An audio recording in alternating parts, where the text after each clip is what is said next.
নমস্কার বন্ধুরা, আমার একটি নতুন ব্লগে সকলকে অনেক অনেক স্বাগত। সকাল সকাল ঘুম থেকে উঠেই ফুল তুলতে চলে আসলাম। আসতেই দেখি মাই লঙ্কা গাছগুলো বুনেছিল, কি সুন্দর লঙ্কা উঠেছে।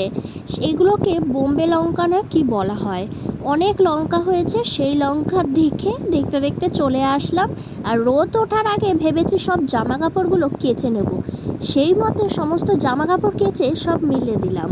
আর এইদিকে মা কাঠে রান্না করার জন্য হাঁড়িটাও লেপে নিয়েছে। সকালের ব্রেকফাস্টে দেখো মা করে দিয়েছে হচ্ছে তেলে ভাজা গোলা রুটি, চিনি আর তার সাথে কলা।